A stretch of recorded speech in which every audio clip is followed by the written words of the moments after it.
Hello दोस्तों, आप सभी का ऑल अबाउट सोशियस में स्वागत है। और ये समाजशास्त्र की कॉम्पिटिटिव सीरीज़ है।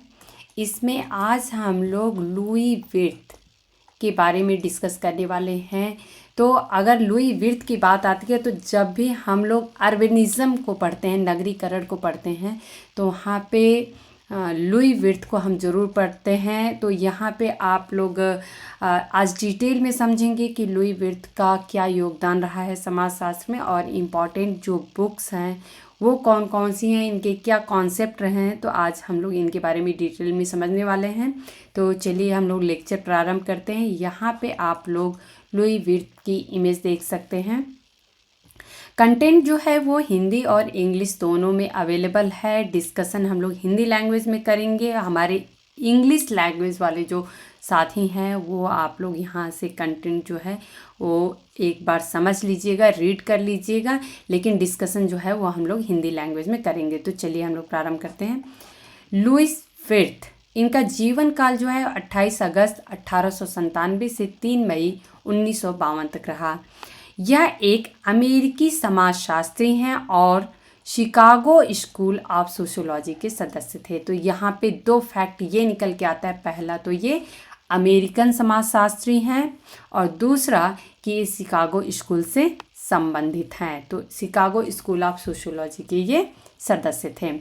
उनकी रुचि जो है वो शहरी जीवन, ये अपने आप में इम्पॉर्टेंट फैक्ट होते हैं कि इनका अध्ययन जो है वो किन किन क्षेत्रों में रहा।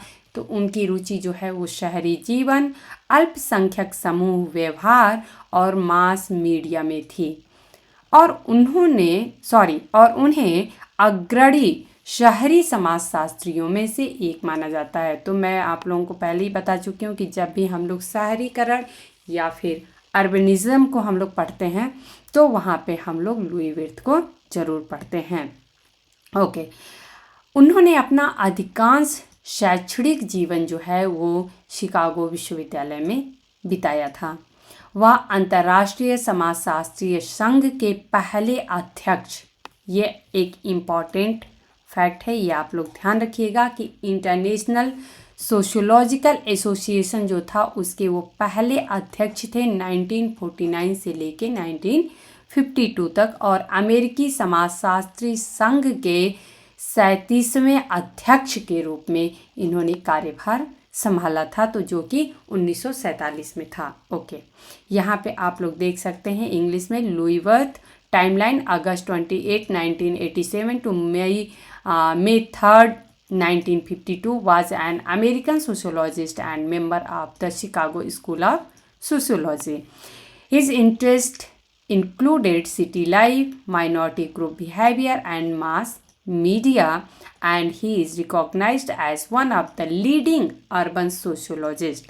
He spent most of his academic career at the University of Chicago. He was the first president of the International Sociological Association between 1949 to 1952 and 37th president of the American Sociological Association in 1947. Okay, इनका प्रारंभिक जीवन पे हम लोग एक बार नज़र डालेंगे। तो लुई विर्थ का जन्म जो है वो जर्मनी के हुंसरुक में गुमेंडून के छोटे से गांव में हुआ था। गुमुंडेन एक देहाती समुदाय था और जोसेफ विर्थ एक मवेशी व्यापारी के रूप में जीविका कमाते थे। परिवार यहूदी था और उनके माता पिता दोनों धार्मिक रूप से सक्रिय थे। तो जोसेफ विर्थ जो है वो इनके आई थिंक शायद फादर रहे हों, आई होप, मुझे इसके बारे में डिटेल में नहीं पता है। मैं एक बार हम लोग इंग्लिश वाले कंटेंट में इसको क्लियर कर लेंगे। ओके, 1911 में 14 वर्ष की आयु में विर्थ संयुक्त राज्य अमेरिका चले गए, जहां वे अपनी बड़ी बहन के साथ नेब्रास्का में के ओमाहा में अपने चाचा के घर पर रहते थे। विर्थ ने ओमाहा में हाई स्कूल की पढ़ाई पूरी की। शिक्षा जगत में प्रवेश करने से पहले वे शिकागो में ब्यूरो ऑफ पर्सनल सर्विस के साथ एक सामाजिक कार्यकर्ता थे। उन्होंने 1919 में PhD की डिग्री, 1925 में एमए की डिग्री और 1926 में पीएचडी की डिग्री हासिल की। ये सभी शिकागो विश्वविद्यालय से उन्होंने प्राप्त की थी। रॉबर्ट एजरा पार्क का नाम आता है जब भी लुई विर्थ की बात आती है, तो वे रॉबर्ट एजरा पार्क से प्रभावित थे। तो ये आप लोग ध्यान रखिएगा। ओके, ये कंटेंट आप लोग देख सकते हैं, इंग्लिश में है। ओके, तो आई थिंक ये जो है, हाँ यहाँ पे आप लोग देख सकते हैं जोसेफ वर्थ, इनके फादर थे। ओके, तो नेक्स्ट कंटेंट अब हम लोग इनके रिसर्च के बारे में देख लेते हैं, अनुसंधान से संबंधित क्या फैक्ट हैं इनके। वह शिकागो स्कूल ऑफ सोशियोलॉजी का हिस्सा थे। शिकागो विश्वविद्यालय में पीएचडी पूरी करने के बाद वह विश्वविद्यालय के स्टाफ में थे। उन्हें 1928 से 1929 की अवधि में तुलाने विश्वविद्यालय में नियुक्त किया गया था। तुलाने विश्वविद्यालय यानी तुलाने यूनिवर्सिटी। ओके, लेकिन उसके बाद वे शिकागो विश्वविद्यालय लौट आए। वे 1931 में शिकागो विश्वविद्यालय में सहायक प्रोफेसर, 1932 में एसोसिएट प्रोफेसर और 1940 में पूर्ण प्रोफेसर बन गए। ओके, उनकी रुचियों में अगर देखा जाए तो शहरी जीवन, अल्पसंख्यक समूह का व्यवहार, जनसंचार माध्यम आदि शामिल थे और उन्हें अग्रणी शहरी समाजशास्त्रियों में से एक माना जाता है। ऑलरेडी हम लोग इस पर डिस्कस कर चुके हैं। शहरी अंतरिक्ष के सामाजिक सिद्धांत में विर्थ का प्रमुख योगदान एक क्लासिक निबंध, बहुत ही फेमस निबंध है ये, और ये बार बार विभिन्न परीक्षाओं में पूछा गया है, urbanism as a way of life था, जो 1938 में अमेरिकन जर्नल ऑफ सोशियोलॉजी में ये प्रकाशित हुआ था। इस निबंध में विर्थ ने बेवर की आदर्श प्रकार की धारणा का उपयोग किया है। तो यहाँ पे ये जो एक क्वेश्चन बनता है यहाँ पे कि जो इनका जो निबंध है urbanism as a way of life, इसमें इन्होंने किसके कॉन्सेप्ट के बारे में डिस्कस किया है, तो वेबर का जो आइडल टाइप्स है यानी आदर्श प्रकार की धारणा है, इसका उपयोग इसमें उन्होंने किया है, जिसमें शहरी और ग्रामीण को एक सातत्य के विपरीत छोर पर दो अलग अलग प्रकार के समुदाय में देखा गया है। यानी कि अगर हमको ये शहर दिखता है तो ये हमें दूसरा छोर उसका गांव दिखता है। अगर हम पूरा एक यूनिट मान लें तो शहर एक छोर पे नज़र आता है और गांव जो है वो दूसरी छोर पे नज़र आता है। उनका शोध मुख्य रूप से इस बात से संबंधित था कि यहूदी आप्रवासी यानी कि जो आगे बसे थे शहरी अमेरिका में जीवन के साथ साथ शहरी जीवन की विशिष्ट सामाजिक प्रक्रियाओं में कैसे समायोजित होते हैं। विर्थ अनुप्रयुक्त समाजशास्त्र के समर्थक थे। वे अपने अनुशासन द्वारा प्रस्तुत ज्ञान को लेने और वास्तविक सामाजिक समस्याओं को हल करने के लिए इसका उपयोग करने में विश्वास करते थे। तो ये कुछ फैक्ट्स हैं इनके बारे में, आप लोगों को पता होना चाहिए। विर्थ लिखते हैं कि शहरीकरण जो होता है वो सामाजिक संगठन का एक रूप होता है। जो शहरीकरण होता है वो क्या होता है, सामाजिक संगठन जो है, सोशल ऑर्गेनाइजेशन जो होता है, इसी का एक रूप होता है जो संस्कृति के लिए हानिकारक है। यहाँ पे आप लोग अगर ध्यान से देखें और समझने की कोशिश करें तो इन्होंने इस बात की वकालत की है कि जो शहरीकरण होता है वो संस्कृति के लिए काफ़ी ज़्यादा हानिकारक होता है और शहर को प्राथमिक संपर्कों के लिए माध्यमिक संपर्कों का प्रतिस्थापन, रिश्तेदारी के बंधनों का कमज़ोर होना, परिवार के सामाजिक महत्व में कमी, पड़ोस का गायब होना और सामाजिक एकजुटता के पारंपरिक आधार को कमज़ोर करना के रूप में वर्णित करते हैं। तो यहाँ पे आप लोग देख सकते हैं कि जो शहरीकरण है या शहर को लुई विर्थ ने जो समझा वो यही समझा कि जो शहरीकरण जो है वो हम देखेंगे जो प्राथमिक संपर्क हमें गांव में दिखता है, विलेजेस में दिखता है, वो हमारे माध्यमिक संपर्कों में बदल जाता है। जो रिश्तेदारी के जो बंधन है वो कमज़ोर पड़ जाते हैं। परिवार का जो सामाजिक महत्व हमें दिखाई देता है उसमें हमें शहरों में कमी दिखाई देती है। नेबरहुड जो है, पड़ोस का होना ही गायब हो जाता है। हमारे पड़ोस में क्या हो रहा है उससे हमें कोई लेना देना नहीं होता है, हमें उसका कोई मतलब नहीं होता है। इस तरीके से ये देखते हैं कि जो सामाजिक एकजुटता का पारंपरिक आधार होता है ये भी कमज़ोर हो जाता है शहरों में। इस रूप में ये शहर को वर्णित करते हैं। विर्थ परिवार की एकता पर शहर के प्रभावों से चिंतित थे और उनका मानना था कि शहरीकरण कम और घटती शहरी प्रजनन दरों की ओर ले जाता है।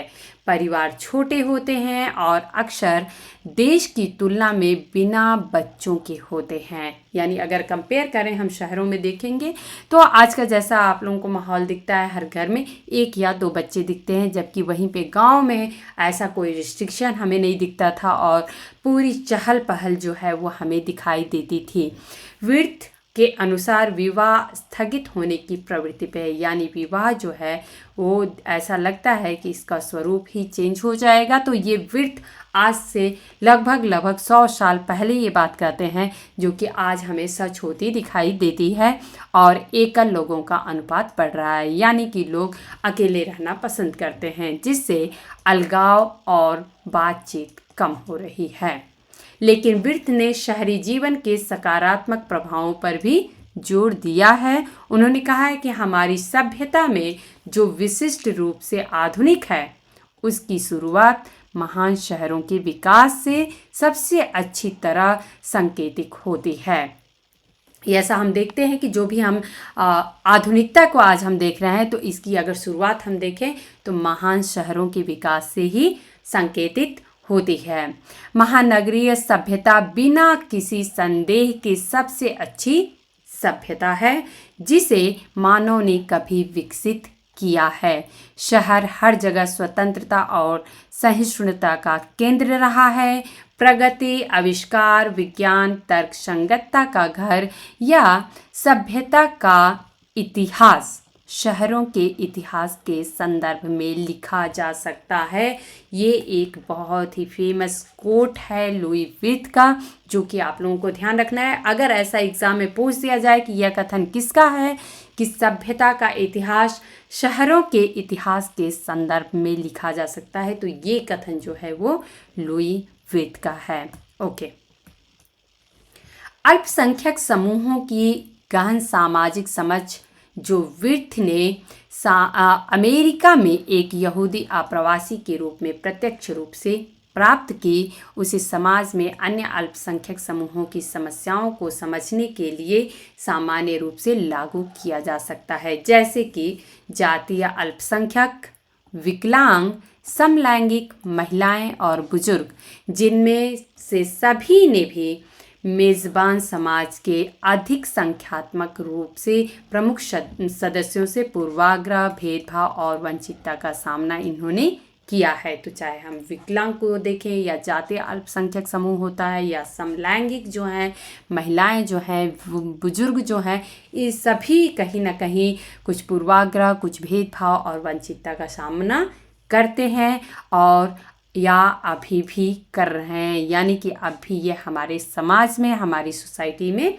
मौजूद है। यह इस संबंध में है कि विर्थ का पथ प्रदर्शक और व्यावहारिक कार्य आज भी उनकी मूल जांच के लगभग 70 साल बाद भी विस्तृत अध्ययन के लिए पर्याप्त रूप से पुरस्कृत करता है। विर्थ के काम का एक अच्छा उदाहरण, जिसमें एक व्यापक ग्रंथ सूची शामिल है, 1964 में प्रकाशित हुई थी, on cities and social life. तो ये एक इनकी बहुत ही इम्पॉर्टेंट बुक है जो कि आप लोगों को ध्यान रखना है। ओके। हम लोग सेम कंटेंट को यहाँ पे इंग्लिश में देख रहे हैं और ये आप लोग ध्यान दीजिएगा, अप्लाइड सोशियोलॉजी के ये समर्थक थे। तो ये आप लोगों को जरूर ध्यान रखना है। ओके। नेक्स्ट पेज हम लोग देखेंगे। यहाँ पे आप लोग नेक्स्ट पेज देख सकते हैं।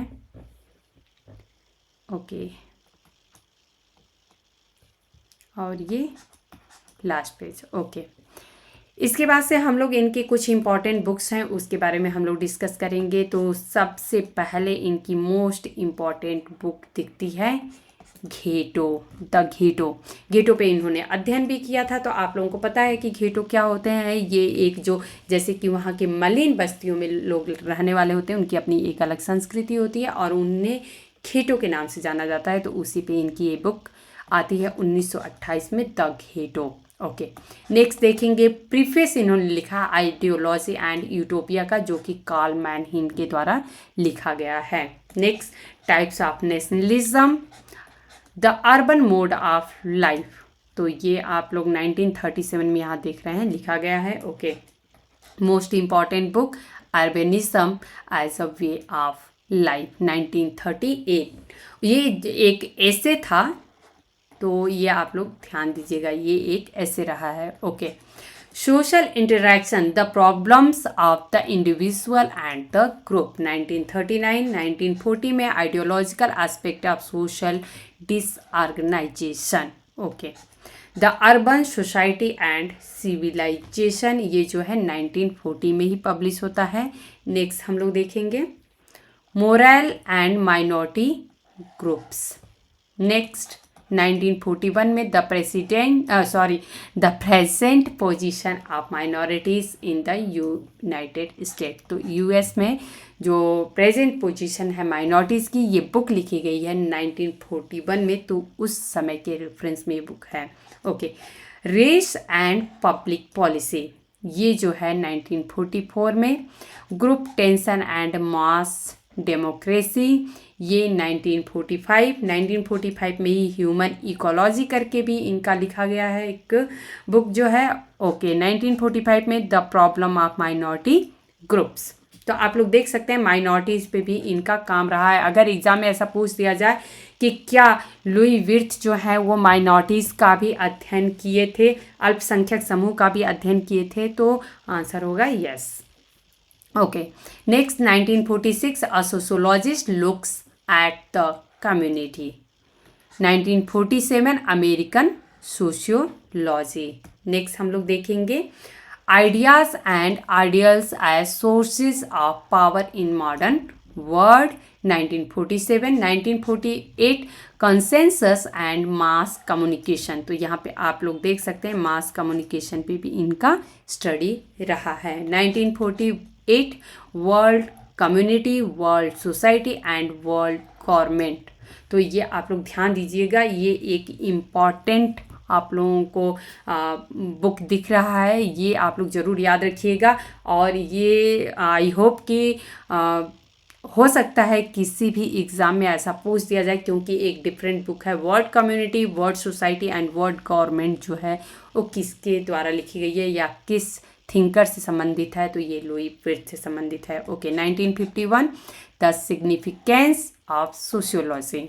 नेक्स्ट हम लोग देखेंगे 1956 community life and social policy, 1964 on cities and social life, ये भी इनकी एक बहुत ही इम्पॉर्टेंट बुक रही है। ओके, ये है रेस, अल्बर्ट रेस का introduction sociology as a discipline in with Louis, यानी लुइस विर्थ। ओके, तो ये आई थिंक कि लुइस विर्थ पे ये बुक लिखी गई है, और ये बुक लिखी गई है जूनियर जे अल्बर्ट रेस के द्वारा। ओके, इनकी 3 महत्वपूर्ण जो पुस्तकें हैं उसको यहाँ पे हम लोग देखेंगे। तो पहली बुक आप लोगों को पता है urbanism as a way of life जो है। ओके, नेक्स्ट जो है द घेटो लुई विर्थ की है, और एक इम्पॉर्टेंट और बुक है on cities and social life, तो Louis Wirth on cities and social life. तो दोस्तों आज हम लोग लुई विर्थ के बारे में डिस्कस किए, और मिलते हैं हम लोग नेक्स्ट लेक्चर में एक नए थिंकर्स के साथ या एक नए टॉपिक के साथ। तब तक आप लोग पढ़ते रहिए, हमसे जुड़े रहिए। धन्यवाद।